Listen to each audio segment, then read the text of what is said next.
Então, gente, a gente está no último texto do capítulo, em que a Joana está trabalhando a questão do conflito da gente entre o ter e o ser, e agora ela andou trabalhando a questão das dores da infância, e ela vai voltar a isso de novo, como né, que forma uma sombra, que forma essa dor que nos marca a vida inteira, e que nos distancia dessa essência de nós mesmos. Ela veio falando da religião como esse mecanismo de religar com a nossa essência, com Deus em nós, só que ela veio criticando que a gente lida com a religião externa, esquece da espiritualidade, que a proposta é a espiritualidade, e a gente acaba em ritos, em coisas externas, perde a essência da proposta.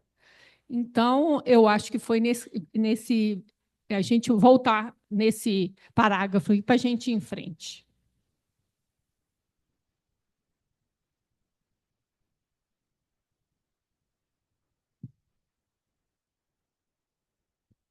No entanto, uma análise descomprometida com o formalismo religioso ou com as denominações estabelecidas na área da fé permite que, na Bíblia, esse notável manancial de inspiração e de sabedoria, separado o trigo do joio, encontrem contribuições valiosas para a interpretação de conflitos e orientações necessárias ao bem-estar em aforismos e lições de beleza ímpar, nos seus arquétipos e mitos muito bem estabelecidos, que podem ser interpretados e integrados ao eixo ego-self. Aí o que ela está falando, gente? Bíblia é Antigo Testamento e Novo.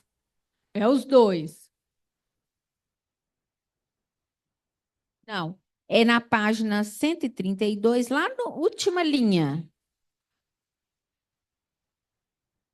No referente às punições. Ah, Viu, tá. Vânia? O povo pegou e se alguém tiver com dificuldade de achar, avisa.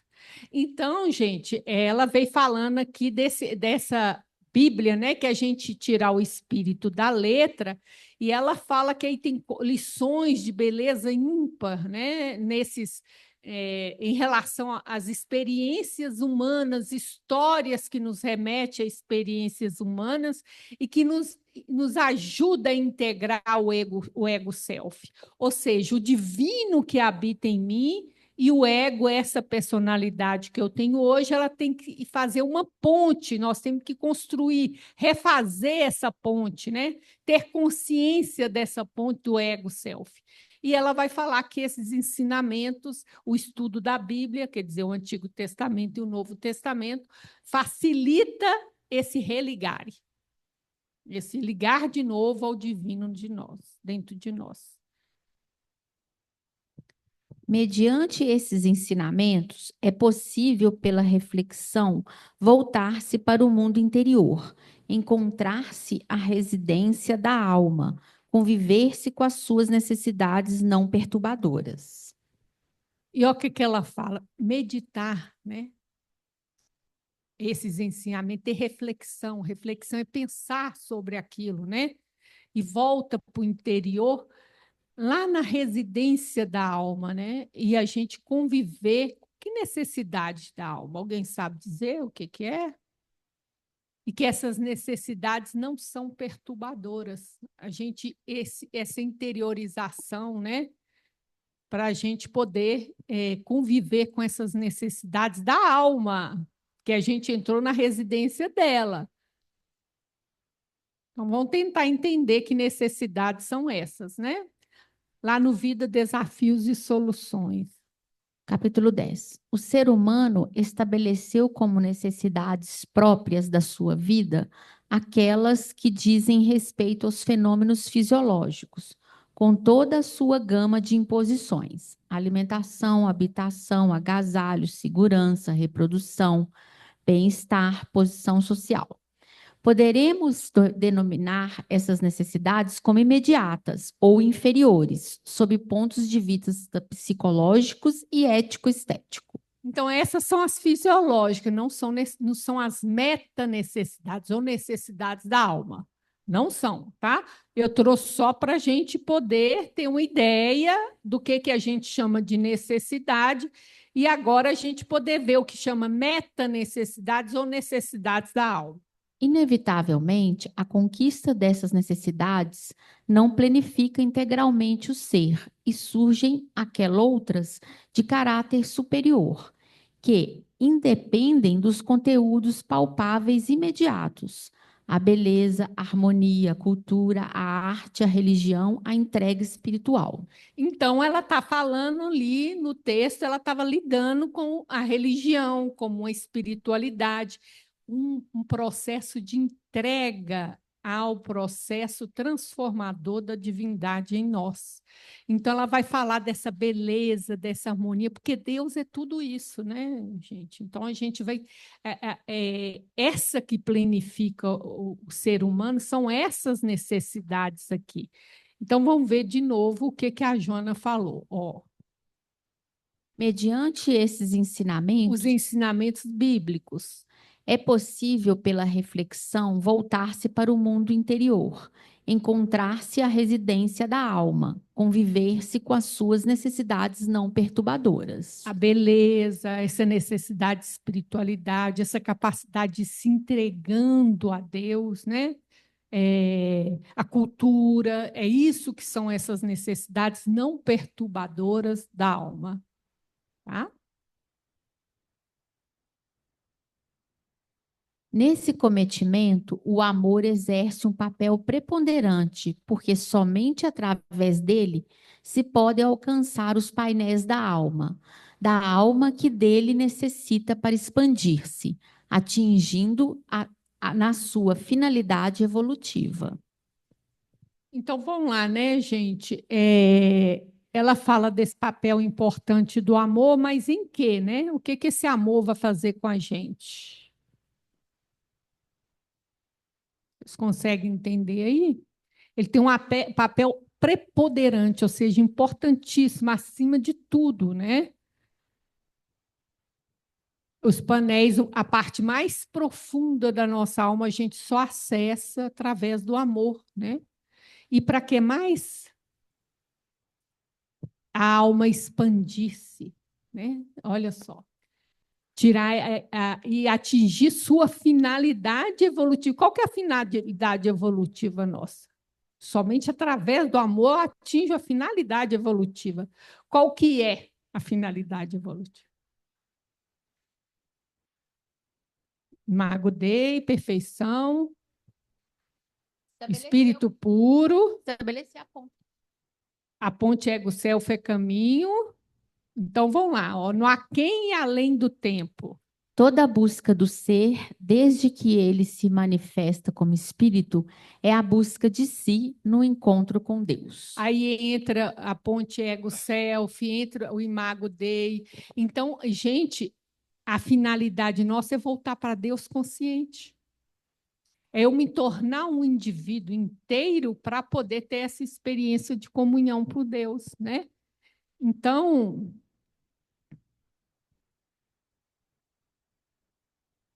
quando ela fala que é essencial o amor para que eu possa me expandir e atingir essa finalidade que é a comunhão com Deus, que é o que nas cartas, no Evangelho, a gente vai ver. É fazer aliança com Deus, é ter um relacionamento com Deus, um compromisso com Deus. É a mesma coisa. Essa nossa finalidade evolutiva. E essa comunhão com Deus é chamada de reino dos céus. Tá? Através desse esforço contínuo, redescobrindo-se a criança interior saudável, que inspira ternura e amizade, despida de malícia e de ideias preconcebidas, logra-se um estado interno de harmonia, porque a ausência de suspeitas e insegurança proporciona o bem-estar responsável pela felicidade. Até agora a gente só falou da criança ferida. Mas tem uma criança interior saudável, olha só. E aí, olha, as características dessa criança, gente. Amizade, sem malícia, sem esse joguinho de manipulação do outro, que eu falo uma coisa com a intenção de conseguir alguma coisa do outro, a clareza no falar, no agir, sem jogos, sabe? Sem ideias preconcebidas, eu enxergo o outro sem o julgamento. Né? Eu faço uma foto do outro e fico andando o tempo inteiro com essa foto, né? E a vida é dinâmica, então a criança tem isso, né? O agora, essa pureza de olhar, né? Que a gente chama porque ela olha sem ideia preconcebida, ausência de suspeita e insegurança, que vai dar o responsável pelo bem-estar e pela felicidade. Aí a gente vai ver lá em Jesus, ó, em verdade vos digo, se não vos converterdes e não fizeste como meninos, de modo algum entrareis no reino do céu. É isso. Então, esse processo de transformação, eu preciso adquirir o olhar da criança. É o olhar não preconceituoso, não malicioso, desse olhar, o olhar novo para a vida, né? sem, sem jogos, sem malícia, sem nada disso que a Joana veio contando para nós, ó, que é a criança falar. Daí eu desperto no outro a ternura e a amizade, porque eu mostro o melhor de mim também. Né?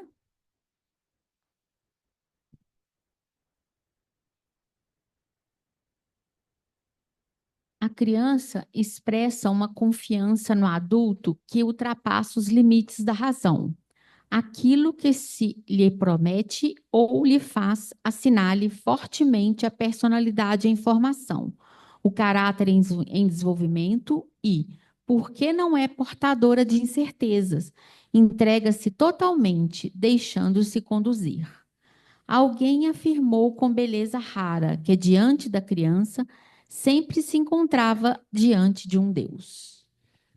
Olha a responsabilidade nossa, né, gente? Prometeu para uma criança, olha, né? Prometeu, né? O que a gente faz, como que aquela personalidade, informação, né? Como que marca, né? Aquela criança, o caráter em desenvolvimento, né? Ela se entrega totalmente, sem barreiras ao outro, que é nós, os adultos, a nossa responsabilidade, né? E também nós vamos entender que um dia fomos criança e por isso fomos marcadas, porque esse processo de ser criança mesmo, que é a proposta de receber marcas boas, mas nem sempre vem só a boa, né?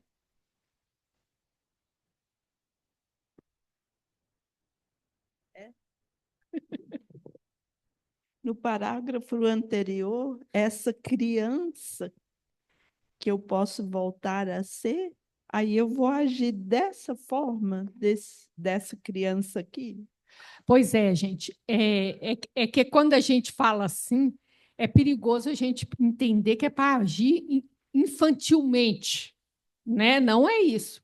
É para essa criança, depois de eu tratar a ferida, a criança ferida, eu consigo acessar essa criança que é a criança saudável, que é a pureza, a ternura, né? É uma criança saudável, que não tem malícia, que não tem ideia preconcebida. E é essa criança, é esse olhar que ela vê na criança, né? E aí ela chama atenção, que a criança ela é marcada pelas experiências do adulto, né? Que ela vai voltar na criança, na marca da criança, tá? Ela vai trazer uma marca boa e uma marca não boa. Uma vez que a gente já viu a malícia, já passou por isso tudo, a gente não consegue ser mais aquela criança. A gente consegue limpar o nosso olhar, né, gente? Olha bem, essa criança daqui, olha, na medida que eu vou me conhecendo, eu começo. Só voltar lá no slide, que eu estou no slide errado. É esse aqui. À medida que eu vou me conhecendo, eu vou desarmando em relação ao outro. À medida que eu vou me conhecendo, eu vou parando com essa malícia, com esse joguinho que a gente faz em relação de querer manipular, de querer ter poder sobre o outro. Eu vou abrindo mão disso. Então, eu sou mais espontânea, eu sou mais límpida, né? Eu me mostro realmente como eu sou. Né? Eu vou tirando as minhas máscaras, eu vou tendo isso que ele chama que a gente vê na criança saudável, né? O que não significa que a gente vai voltar a ser ingênuo, né? Não é isso, não é isso. E nem o, vamos dizer, porque não é um funcionamento infantil de fugir de responsabilidade, não é isso que ele está falando. Ele está falando de limpar um olhar e um viver, o coração, o sentimento, tal qual a gente vê numa criança pequena que ainda não tem isso. Passa para ela. É como se eu passasse a saber o verdadeiro significado de amor, né? Vai ser esse amor mais puro, esse olhar não preconcebido, não armado contra o mundo, porque na medida que eu vou me conhecendo, eu vou assumindo os meus processos, então vou perdendo o medo do mundo e vou parando de culpar as pessoas, vão dizer, assumindo os meus processos, então vou me desarmando em relação ao outro. E é isso que se compara com essa criança para entrar no reino dos céus. A criança não é assim, ela é espontânea, ela é o que ela é. Entendeu? É isso que ele está chamando a atenção de ser essa criança aí. Nesse sentido, né, gente? Que Jesus também está falando, né?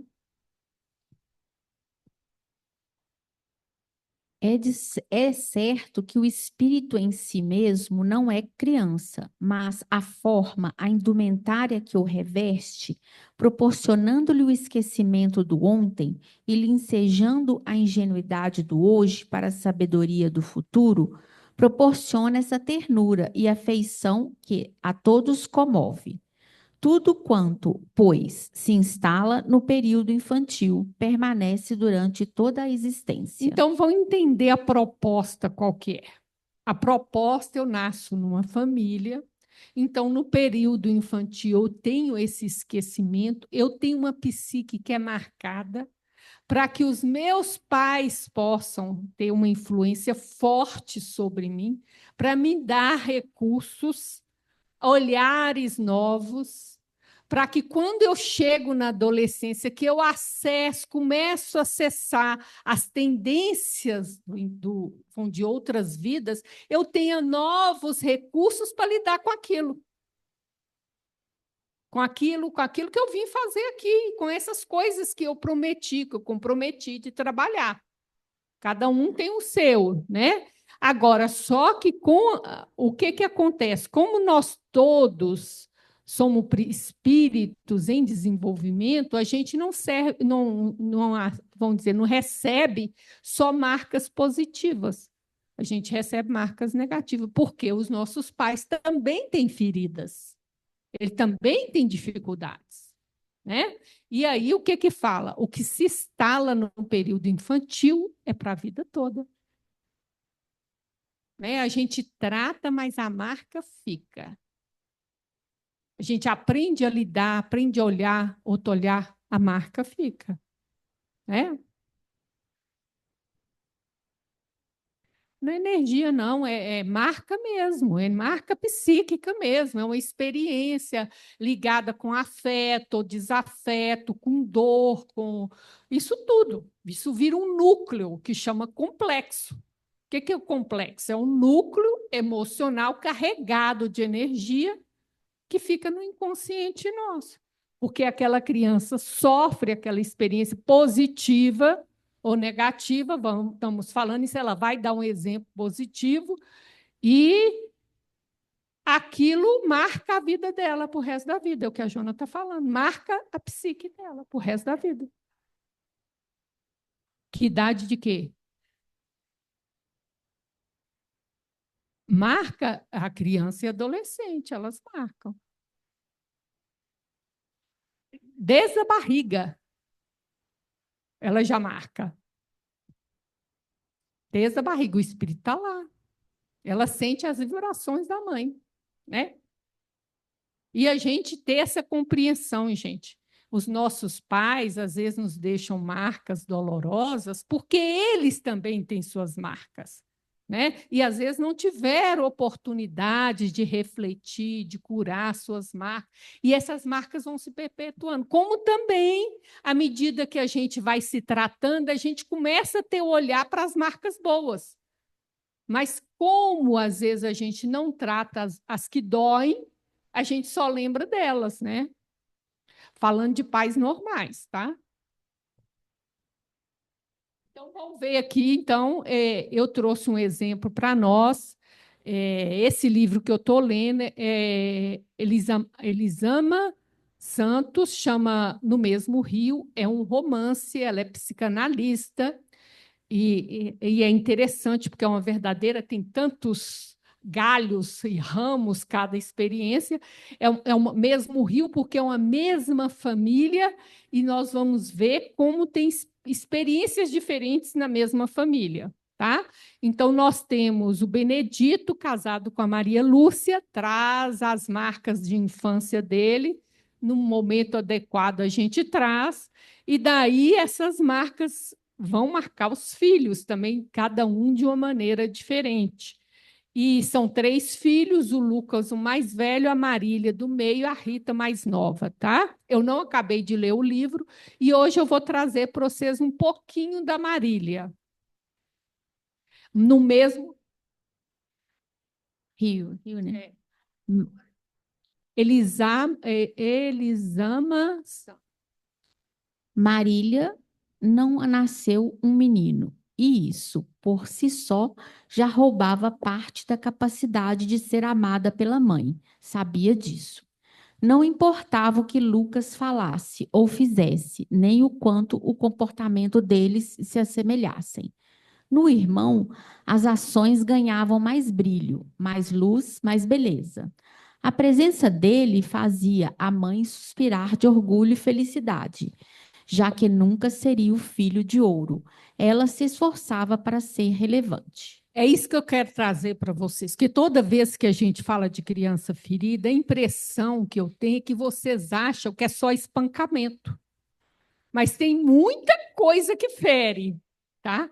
E o que fere a Marília? Porque ela não é amada pelo que ela é. Simples assim. Então, olha para você ver. Então, ela já descobriu que o Lucas é o preferido e nós vamos ver que isso também é uma ferida profunda para o Lucas, tá? Não pensa que ser preferido é fácil, não. Nós vamos trazer numa ocasião, vamos aguardar. Ô, Vânia, Ah. é só uma observação que ela perguntou sobre idade. É um exemplo que eu posso dar. A gente pode dar exemplo da família da gente, Claro porque que tem um sim. mote, né? Lá em casa, a minha mãe apresentava eu e a minha irmã para as amigas, assim. Essa é minha filha que faz medicina. E a diferença da minha irmã são 6 anos, né? E essa é minha filha que vai fazer odontologia. Só que a minha irmã não queria fazer odontologia, entendeu?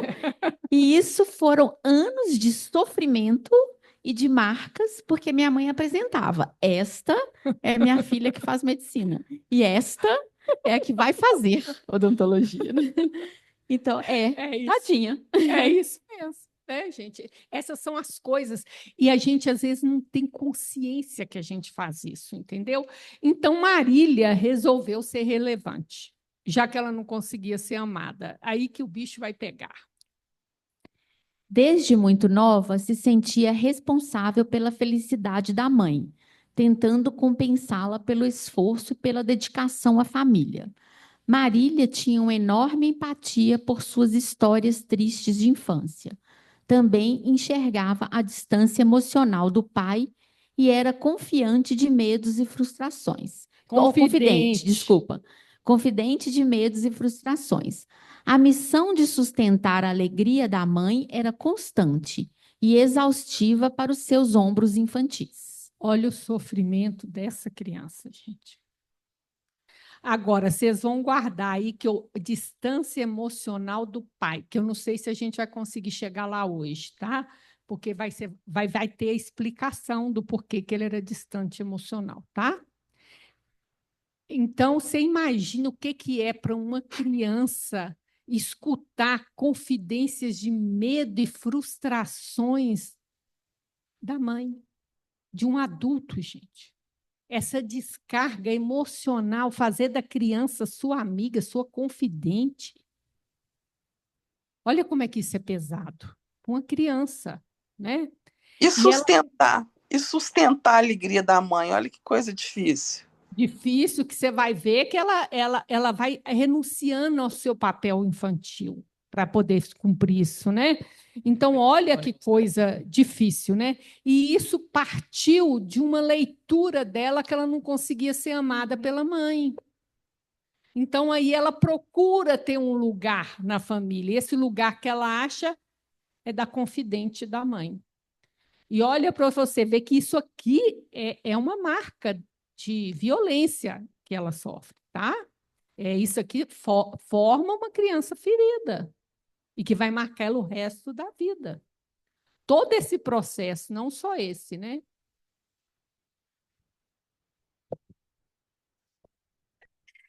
Pior é que a gente, enquanto mãe, tendo os filhos, a gente não enxerga nada disso. É isso. Por isso que a gente aprende que na próxima vida a gente já vem mais consciente. E agora, como avó, a gente já não faz isso com os netos, né? A gente já tem um olhar crítico. Mais que compaixão, Marília sentia que era sua responsabilidade exterminar aquela dor. Para agradar a mãe sofrida, ela já não brincava na terra com a irmã. Em vez disso, fazia os exercícios escolares, tomava banho cedo, organizava o quarto que dividia com a irmã. Pensava em detalhes desnecessários, se ocupava com a organização de coisas que não deveriam ocupá-la. Reconhecia as feições da mãe e como quem olha o céu e prevê as mudanças do tempo. Sabia quando seria preciso lidar com o comportamento dos irmãos. Nunca se sentiu irmã, mas responsável por eles. Lucas, apesar de mais velho, não se importava com a casa ou com a família. Rita tinha um dom natural de irritar a mãe, de desagradá-la e tirá-la do eixo. Marília minimizava os danos e causava harmonia familiar. A Marília é do meio. Então, gente, olha para você ver. Ela foi deixando a infância dela e assumindo uma postura de manter aquela família, né? Porque ela é responsável de diminuir o impacto dos irmãos sobre a mãe, né? E ela começou, olha, fazia leitura da questão emocional da mãe, e quem vê de fora fala, nossa, que filha exemplar. Olha só, gente. É o fiel da balança. Pois é o fiel da balança. O que está por trás dessa criança tão exemplar, né? Que deixa de ser criança e se vê, né, nesse papel de manter essa família, né? De harmonizar essa família. Olha que coisa dolorosa para uma criança, gente. Que coisa dolorosa, né? E o que é pior, a solidão, porque ela não tem irmão. Né? Ela renuncia ao papel de irmã. Né? Isso aí foi a gente tem que entender, foi um caminho construído por ela, tá? A partir da relação dela com a mãe. Você vai ver que a Rita vai construir outro caminho, o Lucas outro. Então, para a gente entender que a nossa criança ferida também é uma escolha nossa a partir daquele problema que ela tinha com a mãe, de não se sentir amada pela mãe.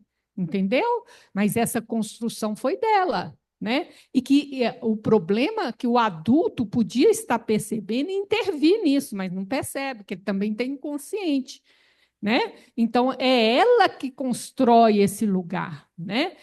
Nessa dinâmica familiar, e que ela vai sendo aceita e inserida nessa dinâmica familiar. Né? Que o adulto tinha que estar percebendo e poder intervir nisso. Né? Por isso que não é só dos nossos pais, tá vendo? Ô, Vânia, Ah, deixa eu te pode perguntar. Mas pensando assim, na reencarnação, nós vamos ver que essa criança também está nessa família, nessa dinâmica familiar, para que todos se curem no meio desse bololô, atraídos para esse bololô, certo? certo. Eles vão desta maneira se curar, concorda? A proposta é essa. O problema, Angélica, o que que acontece? É que nós somos muito inconscientes dos nossos sentimentos, dos nossos processos, e por isso a gente se machuca uns aos outros. Sim. A proposta é de crescimento. A Uhum. proposta é de desenvolvimento. E tanto que todos nós, agora como adultos, temos consciência, temos que tratar as nossas marcas infantis para que isso, vamos dizer, a gente não leve para a próxima vida e nem marque as próximas gerações que estão chegando, seja neto, sobrinho ou filho, né? E é assim que a gente acaba, porque a proposta é positiva, né? E Uhum. até nesses embates que a gente se machuca um ao outro, se eu consigo fazer o processo de autoconhecimento, eu vou ver que eu não posso culpar só a minha mãe, igual a Marília aí. Tem uma escolha da Marília também. Tem um processo que é dela, mas essa dor tem que ser acolhida, tem que ser ouvida, a Marília tem que falar, a Marília tem que se expressar, né? E aí a gente assumir as consequências dessa escolha dela, tá? Porque agora a gente também vai ver alguma das consequências. Eu não acabei de ler o livro, ela vai tecendo e naturalmente tem outras consequências. Não fala a idade. Casada já. Também não fala idade, em nenhum momento ela fala idade, tá? Fala criança, depois ela está casada, não sei com quantos anos casou, não fala, não tem esse marco, tá? Não, é um livro de uma psicanalista, é um romance. Ela construiu esse livro de histórias da vida, da cabeça dela, não sei de onde, ela não fala, tá? Ela está trabalhando a criança ferida, né? Depois, você quer que lê ali, né? Depois de tantos anos, né? Isso. Depois de tantos anos insistindo, ela se rendia à derrota. Isso é a Marília se separando. E o gosto de desistir era amargo, travava na garganta, doía o estômago. Ela desejava ter conseguido ser o alicerce sobre o qual se edifica a casa. Igual era ela, a família. Mas sustentar todo o peso da família era uma tarefa grande demais, algo que seus ombros estavam exaustos de carregar. Estava cansada de pensar em tudo, de organizar a própria vida e a do filho e a do homem adulto que se comportava pior que a criança. Odiava desistir, mas sentiu certo alívio ao pensar que já não precisava reclamar e pedir, e tentar, e recomeçar, e mesmo exausta, continuar tentando, e tentar, e mais um pouco, e chorar de cansaço.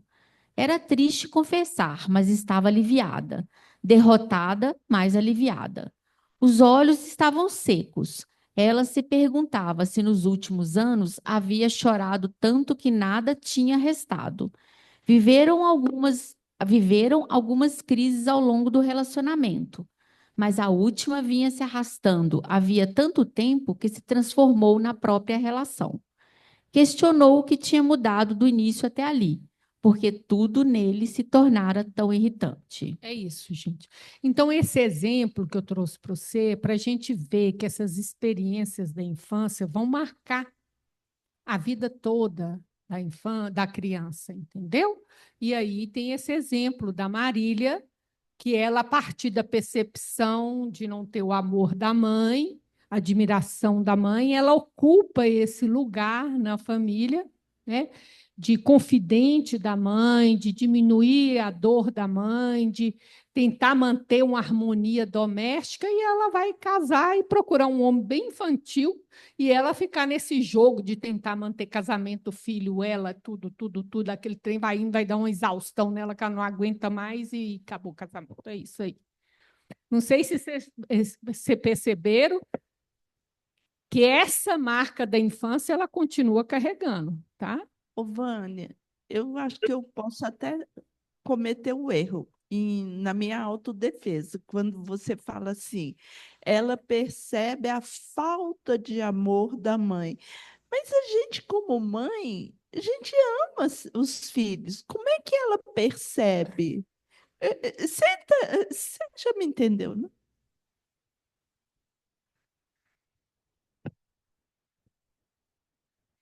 A gente acha que ama os filhos tudo igual, né? No irmão, a ação ganhava mais brilho, mais luz, mais beleza. A presença dele fazia a mãe suspirar de orgulho e felicidade. Ela não nasceu menino e por si só roubava da capacidade de ser amada da mãe. Às vezes é uma frase, né? Fala, eu queria tanto um menino, mas veio a Marília. E não é só isso, gente. O problema é o seguinte: a gente não tem que amar os filhos iguais, porque os filhos são diferentes. Muitos anos eu trago isso comigo. Eu tenho 3 filhos, são 3 amores completamente diferentes, porque a individualidade, e às vezes eu dizia assim, que dizer a mesma coisa de 3 formas diferentes, às vezes era cansativo. Então eu tenho consciência disso, mas eu não consigo. A questão, né, gente? Olha aqui, vamos voltar de novo. Todos nós somos mães, todos nós somos adultos, cometemos muito erro na vida e os nossos erros só devem servir para que a gente aprenda com eles. E nenhum de nós foi mãe perfeita. A gente não tinha consciência, não tinha tratamento, não tinha essa ideia. Menino não vem com rótulo, a gente fez o melhor que podia. A mesma coisa quando eu encontro minha criança ferida, eu tenho que ter o mesmo olhar para minha mãe. Entendeu? Que ela também tem as marcas dela, a dificuldade dela. Por que essa mãe valorizava tanto o filho homem? Eu ainda não cheguei nessa parte do livro, né? Mas aqui a Marília, ela tem uma percepção que para mim é bem real, no sentido que ela fazia a mesma coisa e o irmão fazia a mesma coisa, o olhar, o suspiro, o brilho, o orgulho, a felicidade da mãe era para ele. E Ô, isso Van, é importante a gente perceber que a mãe não fazia isso deliberadamente. Ela fazia isso de maneira, eu acho, inconsciente. E se você perguntasse para ela, ela ia jurar que ela amava os 3 filhos, era capaz de dar a vida, era uma lioa, sei lá mais o quê. Ô, Vânia, Vânia, o fato do excesso de amor também atrapalha, né? O Lucas, nós vamos ver. A hora que a gente vê a história do Lucas, como que o fato dele ser o preferido também causou grandes dores nele, tá? ô Vânia, Oi. eu posso dar até um testemunho aí, porque até compreendo isso aí um pouquinho, porque quando né, minha mãe tinha certeza que eu era um homem, tá? Quando ela ficou grávida.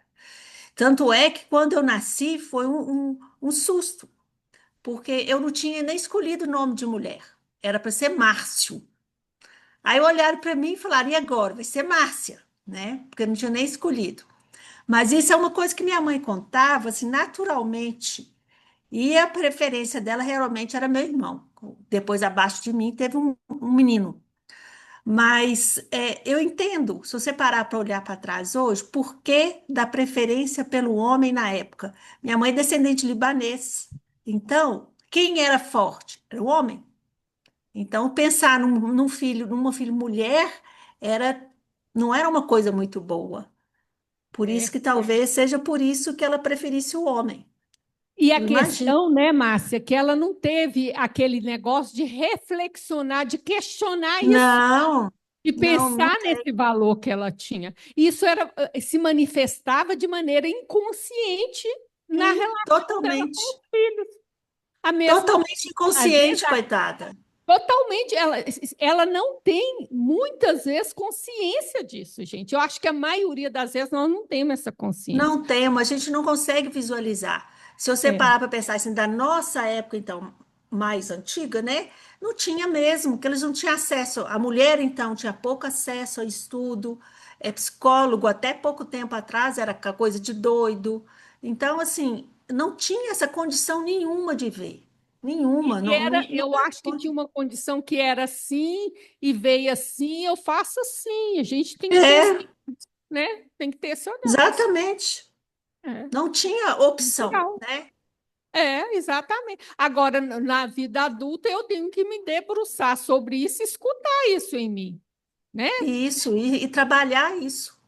E Então, muita trabalhar. coisa que eu tenho, que eu estou trabalhando hoje, eu vejo que vem desse período, entendeu?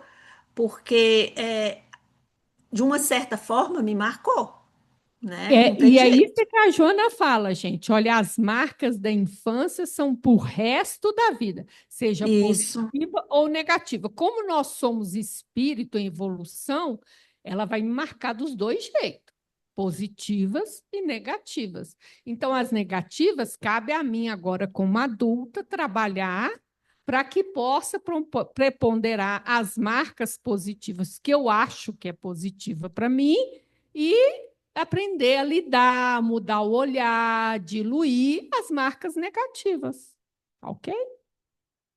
Então a gente vai ver como que isso impactou, por exemplo, no relacionamento dela, na vida adulta, no casamento, né? Um homem infantil, pior do que menino, segundo ela aqui, um homem adulto que se comportava pior que a criança, e ela que ficava segurando a barra e lutando pelo casamento e harmonizando tudo isso até que um dia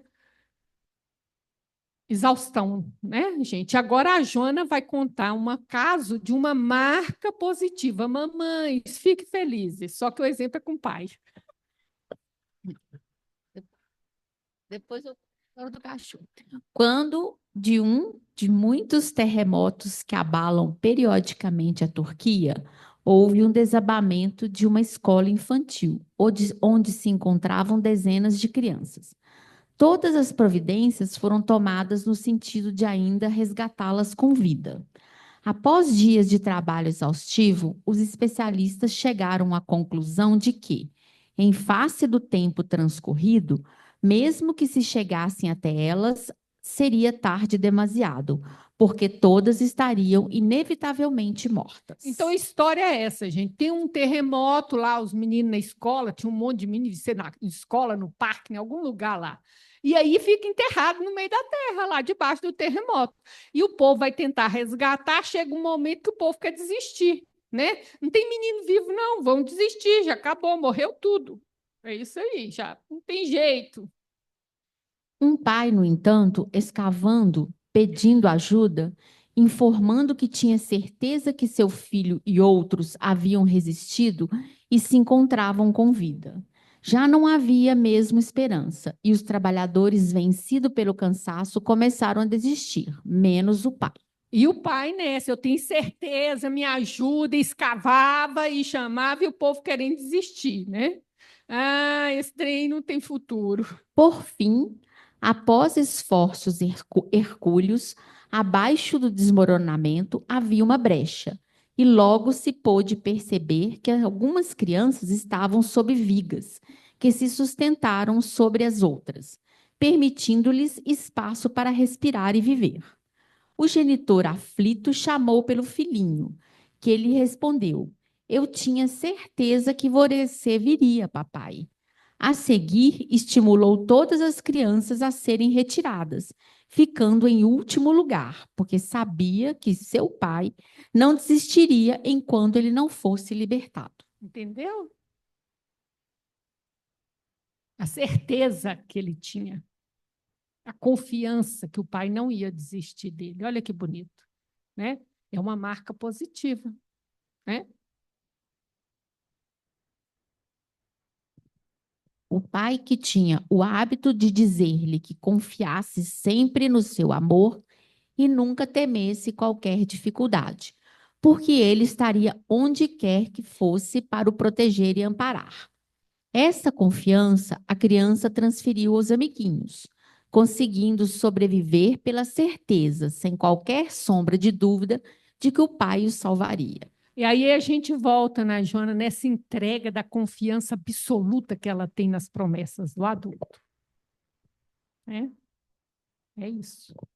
Deu para ver a resposta positiva, então, gente? Então, tem marcas positivas de confiança, né? Da palavra da minha mãe, que eu posso confiar, se ela falou, ela vai cumprir, ela vai fazer, né? Tudo isso, da mãe e do pai, claro, né? E acabou, gente. Eu trouxe só até aí, eu achei que eu tinha trago mais. Mas então, deixa eu te perguntar uma coisa. Você costuma ajudar quando você percebe na sua família que uma fala pode ferir o outro? Assim, né? Uma fala de alguém pode ferir o outro. Você tenta ajudar consertando, orientando depois? Nossa, depende muito ou não. Depende. Não, é porque tem uma dinâmica familiar, assim, né? Mas deixa eu te dar um não exemplo. sei. Assim, lá em casa, nós temos. Eu não sou conciliadora de ninguém, eu nada. mal Não, eu sei, consigo me mas é por isso. conciliar. Mas é só um exemplo assim, por exemplo, lá em casa, até você saber, nós temos dois problemas, Pode parar né? a gravação aí, viu, Cristiane? Eduardo Filho e o Léo.